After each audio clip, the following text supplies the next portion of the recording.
I started working when I was 16. I worked just for a nursing home. It was just a part-time job after school. I just kind of had a few part-time jobs while I was in high school and into college. I worked at Victoria's Secret. I worked for dry cleaners. I worked at Starbucks for a while. And while I was here at Ambrose, I did work as a resident advisor.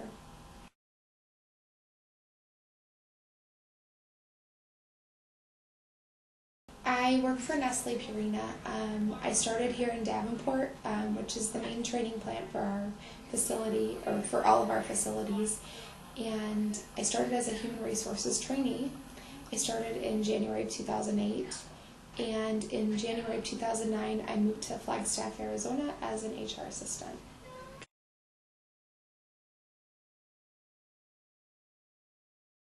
A typical day for me before I moved basically entailed handling all of the orientations, just handling little things that happen in HR. It wasn't anything too major. It could be, helping people find a place to live, helping people, make the adjustment when they were moving to our facility. I did a lot of training classes. I helped our safety and training manager a lot with things. I coordinated a lot of different classes and picnics and company functions. And now that I'm in Flagstaff, I do all of the hourly and salaried hiring. I do everything in the hire process, so orientation, follow-ups. I handle all the discipline for the hourly employees. I also handle terminations and different types of benefit issues. So overall, I also handle all of the employee relations, so whether we have a picnic or a cookout or something, I handle all of those sorts of things.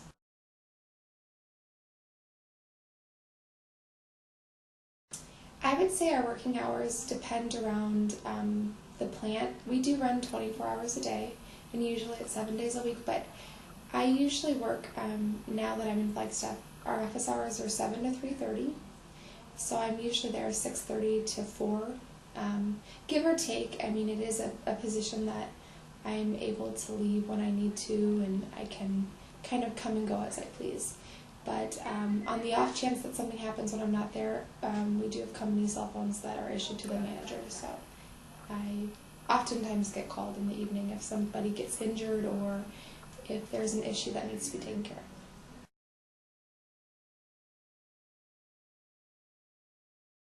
We do have a safety manager, but people, not that people are always getting injured, but whenever somebody has an injury that happens while at work, they have to be transported to and from the doctor and to and from all of their doctor visits after that by a manager. So usually, if it's just one person, the safety manager can handle that. But if there's so-and-so just got injured and somebody else needs to go for their return visit, usually it inquires that we need a couple more people to help. We also assist when someone's on vacation. If, the safety manager's on vacation, then I would take over the duty of having to take someone to the doctor. And it's really just to be there as, to hear the first line information so we really know what's going on.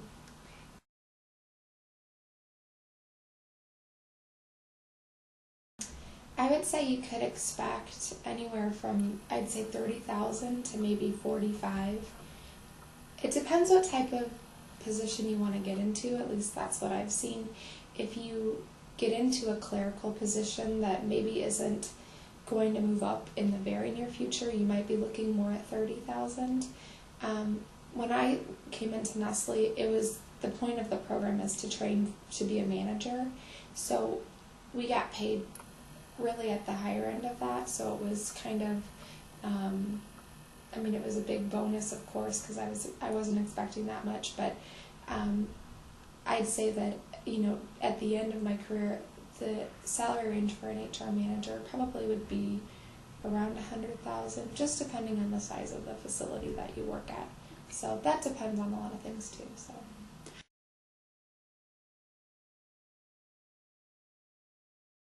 There's a lot of different areas that we have. For us, we kind of combine them all into one. We don't have any, there's recruiting, you can work in benefits, you can work in workman's comp, you can work in safety, all of these things. At our individual plants, we kind of do everything, so we kind of have to be well versed in those types of fields. Anything workman's comp related, eventually has to go to our corporate headquarters anyways, so we're taught on what to do when those types of situations come up, and whether it's a benefits issue or a termination issue. We do get a lot of training in law, and so there's lots of different areas to go into. I think if somebody was interested in those things, I think they'd be more interested in corporate work. That's where you'll find a lot of specializations, but if you're at the plant level, you really have to be just open to everything. So corporate is something that you might be able to get into right away, but it might take a few years. So usually most of our corporate headquartered people, they've been there for a long time. That's where they started. But I see it more and more now that they're taking people from the plants, and they're working with our AAP stuff and those types of things. So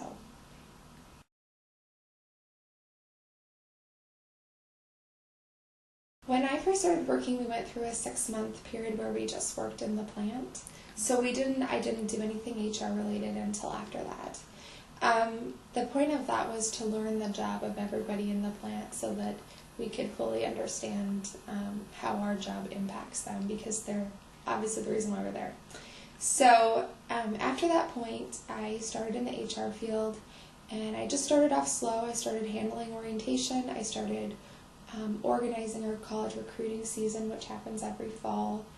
I've been to a lot of classes at our corporate headquarters. I've been to our Glendale headquarters to do law classes and legal issue classes, and I've taken a lot of courses, but I think the most important thing is just learning from the experiences that you have, because many times in HR you'll come up to things that you've never dealt with, and you don't necessarily know how to go about it. You just have to kind of figure it out and come up with a solution that will fit that situation, because everybody's unique. So not always.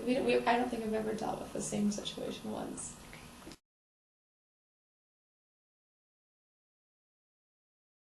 We did everything that the operators did. We shoveled corn when a belt malfunctioned and had everything on the floor. We worked in the packing room, kind of laying the bags on the line so that the machines could take it. We worked in QA, testing the product. We actually worked on all 3 shifts as well, so we met everybody, we got to know people. It was a really great experience, because it is a lot of hard work out there, and in order to earn the respect of the people that work there, you have to kind of see it from their perspective. So it was a lot of work. I didn't think I would be doing that. I thought, it'll be so great, but we also did a report to kind of show what we did out there and how things worked. So meanwhile, when we were out there, we were also asking questions on how the machines work and different conveyor systems and those types of things. So there's a lot of things that you think only engineers would be interested in, but everybody was expected to do it. So it was a good experience. Go ahead.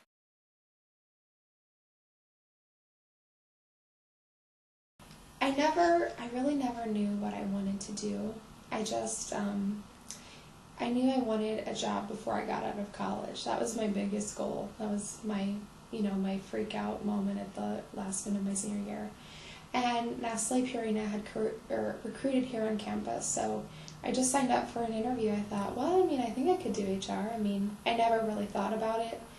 I don't think that you see a lot of HR entry-level positions out there. I've only seen maybe a few, now that I've actually looked at what people who are interested in HR. So I just said, well, I'll give it a shot, and I came in here and I did my first interview here on campus, and, they liked me enough to bring me out we had about a 3-day or interview process. We went out, we did a tour of the plant. They were recruiting for Davenport, Iowa, Clinton, Iowa, and then Jefferson, Wisconsin. So there was a lot of presentations about the different plants and what they did and how they did it. They talked about the different positions that they were recruiting for, and then we talked about the relocation packages, because the nice thing about working for a big company is whenever you do move for them, you get a big relocation package, and it's just kind of something that was normal. I didn't even think about that. I didn't think that somebody would actually pay you to move. So then we did the tour of the plant, and then that evening we met all of the managers at a nice dinner down at the Radisson, and the next 2 days were interviews. So I had about 11 interviews of people, just trying to feel you out and to see if you were right for the job. And after that, I ended up getting it. I didn't think I would. I was competing against people from big schools, and they had HR degrees, and I kept thinking, what am I doing here? I don't even have an HR degree. I just have I had an international business degree, but that wasn't, that didn't matter. I was the right person for the job, and so I got it, and it was a great experience, though.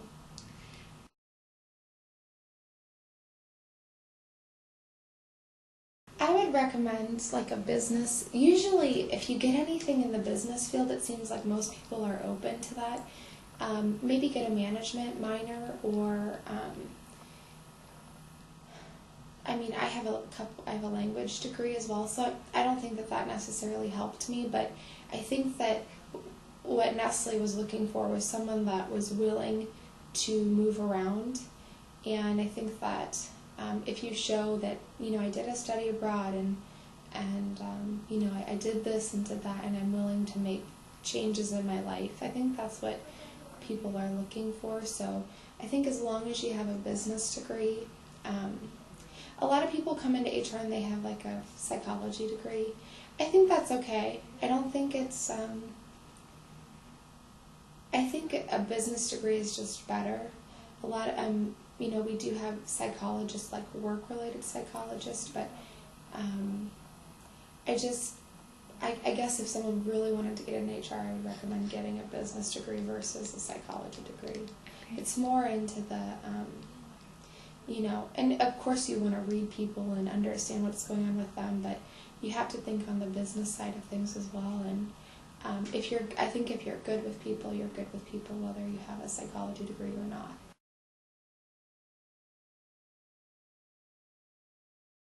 Gosh, I like a lot. I work for the biggest food corporation in the world. It's given me a lot of opportunities that I never thought I would have. So I got to move. I have been able to see a part of the world that I never would have been able to see normally. Career-wise, it's given me some great opportunities because there's so much room for growth. I've been employed for 1.5 years. I got my first promotion. I'm looking into getting a second one. It's just been really exciting for me when I think about the opportunities that I was looking at, working for, companies around here that just weren't able to offer me the things that I wanted. I wanted to be able to move and to travel for work, and I always wanted to have a work cell phone, and I don't really like it now, but, it was all those things I thought, oh, wouldn't that be so cool? So, for me, it was just the perfect job. I wanted to move, I wanted to work for a large corporation, and it was the perfect to be a manager, so it was really just the perfect fit, I think.